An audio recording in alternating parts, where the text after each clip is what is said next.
Hello everybody, it's Jen, Scrapbena Creations. It is release week for January for Kindred Stamps, and I'm making a card using the new release called Size Doesn't Matter. There's a number of great characters in here, some wonderful sentiments with this ring, small yet mighty, I'd walk miles and miles to be with you, you may be small but you are fierce, such a great stamp set. And today I'm only using one of the images, although I really wanted to use all of them.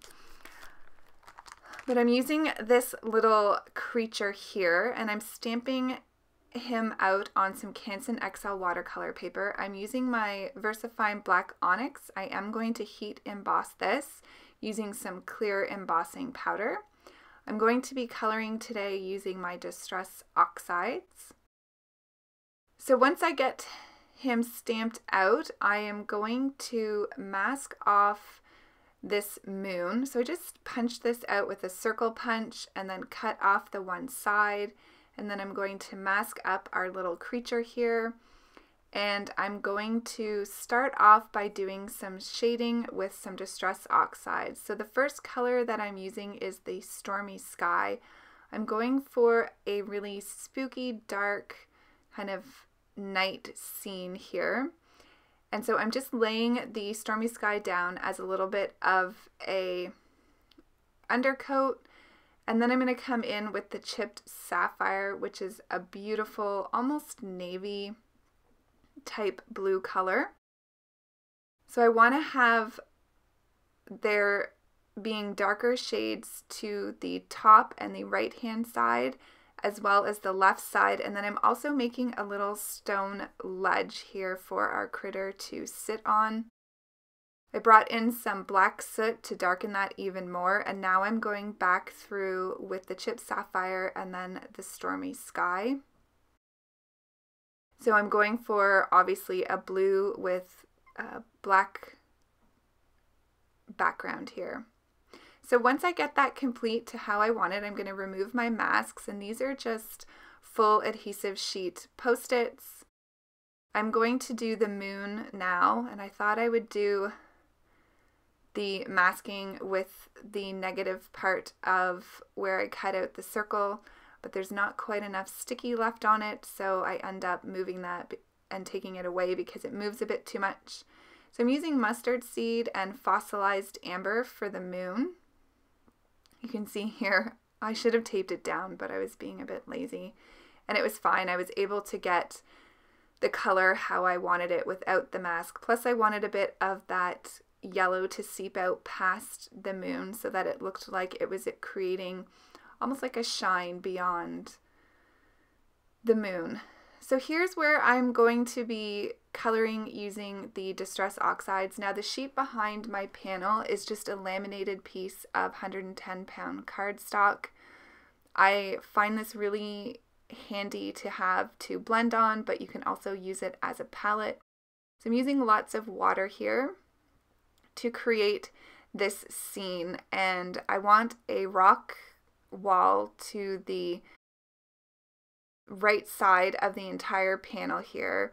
Now, full disclaimer, I am not an artist in terms of drawing or painting, so I struggled with this a little, but I really wanted to create this scene. So I'm going to just try my best, and really I want the focus to be on the little character here and the sentiment, so I'm just going for what would resemble some rock cliffs and a little jut out spot where our little goblin critter person thing, whatever you want to call it, is sitting on the rock ledge. So for our little guy here, I'm gonna do him in grays and then bring in some of, well, I'm doing it in black soot, but I want him to look really kind of gray and really almost kind of, I don't know what the word is. I was going to say dead looking, but that's not quite appropriate. I want him to look really pale and kind of ghouly, ghostly. So I did a coat of light gray here using the black soot, so using more water than pigment. And I want the left side of his face to be brighter because the moon would be casting some light down on the right side of his body. So I'm going to add layers here, darken up the right hand side more and more. And as the background dries a little, I'm going to bring in more paint around that as well. For his little loincloth, I brought in some brown, I believe it was walnut stain. And then I also added that a little bit onto his skin and hair, but mostly I'm using the black soot in various layers to give me the different colors. You can see how with painting the yellow onto that left side of his face that it makes it look like he's got some light there. I'm just going to keep playing with this until I get it the way I wanted it to. I wanted there to be some dimension and some interest on the moon, so I'm using the black soot to go over that as well, and also mixing in a little bit of the blue that's left on my sheet here to give it some fun depth and dimension as opposed to it just being yellow. So I'm going to dry this really quickly with my heat tool, and then I'm going to cut this panel down even more with a stitched rectangle die. This way there's less focus on my background and more focus on the little guy himself. So for the sentiment, I'm using the ring, and I'm using the sentiment, "You are precious to me." I'm going to stamp both of those down. I'm going to stamp the sentiment down here first. Figure out where I want that. I'm going to use my Versafine again here.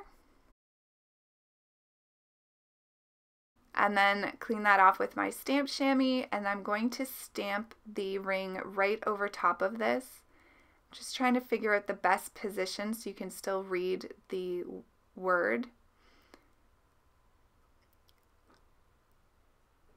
And I really like how that looks. Just going to stamp that one more time and then I'll be done with the sentiment. Then I'm going to bring my palette back in that has my colors left on it, and I will color that ring in once I emboss the sentiment and the golden ring here. So just really quickly going to add some yellow here, using the same colors so it matches. I am going to try to do a little bit of shading with the brown.